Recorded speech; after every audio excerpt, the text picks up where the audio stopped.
வணக்கம் நண்பா. இந்த உலகத்தில் ஒருவர் முன்னேற்றத்தை இன்னொருவர் தடுப்பது என்பது பெருமளவு நடந்து கொண்டு தான் இருக்கிறது. இதை நம்மால் நிறுத்த முடியாது. அத்தகைய மனிதர்கள் பொறாமையினாலும் வஞ்சக எண்ணங்களினாலும் தான் அந்த செயலில் ஈடுபடுகிறார்கள். உங்களை சுற்றி உள்ள மனிதர்கள் உங்களை குறை கூறலாம். நீங்கள் எதற்கும் தகுதியற்றவர் என்று உங்களை அவமானப்படுத்தலாம்.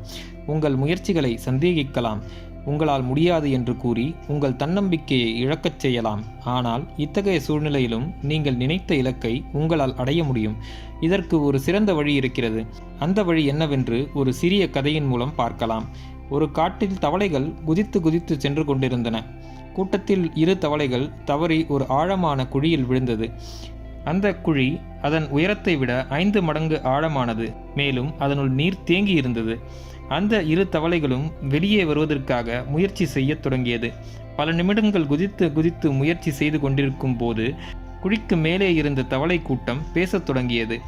உங்களால் முடியாது, வீண் முயற்சி வேண்டாம், அது ஆழமான குழி, நீங்கள் வெளிவராமல் இறந்து போவீர்கள் என்பது போன்று உரக்க கத்தி பேசிக் கொண்டிருந்தார்கள். இதை கேட்ட குழியில் முயற்சி செய்து கொண்டிருந்த ஒரு தவளை நம்மால் முடியாது என்று நினைத்து தன் முயற்சியை கைவிட்டு தண்ணீரில் மூழ்கி இறந்து போனது. ஆனால் அத்தகைய சூழலிலும் அந்த மற்றொரு தவளை தொடர்ந்து முயற்சி செய்து கொண்டே இருந்தது. ஒவ்வொரு முறையும் மேலும் தீவிரமாக தாவி முயற்சி செய்து கொண்டிருந்தது. மேலே நின்ற தவளைகள் இதை வியந்து பார்க்கத் தொடங்கியது. கடைசியாக தனது முழு பலத்தையும் பயன்படுத்தி அந்த குழியிலிருந்து தாவி குதித்து வெளியே வந்து அமர்ந்தது. மேலே உள்ள தவளைகள் அனைத்தும் கைத்தட்டியது. மேலும் அதன் அருகில் வந்து உன்னால் எப்படி இது முடிந்தது என்று கேட்டது. அந்த தவளை பதில் ஏதும் பேசாமல் ஒன்றும் புரியாதது போல் அப்படியே நின்றது. அப்பொழுதுதான் அந்த கூட்டத்திற்கு புரிந்தது அது செவிட்டுத் தவளை என்று.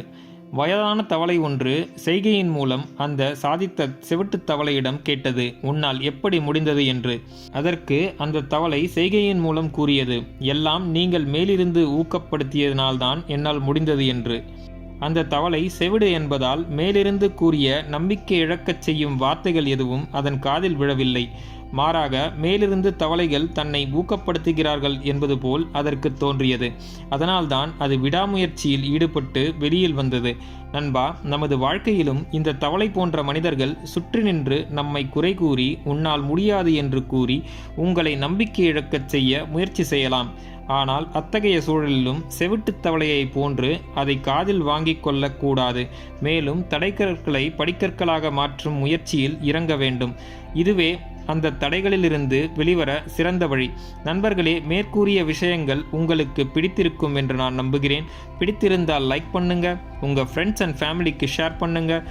உங்களோட கருத்துக்களை நமது கமெண்ட் செக்ஷனில் பதிவிடுங்க. நண்பா, நம்ம சேனலை இன்னும் நீங்கள் சப்ஸ்கிரைப் பண்ணலனா சப்ஸ்கிரைப் பண்ணி பக்கத்தில் இருக்க பெல் ஐக்கானை ப்ரெஸ் பண்ணிக்கோங்க. நன்றி, வணக்கம்.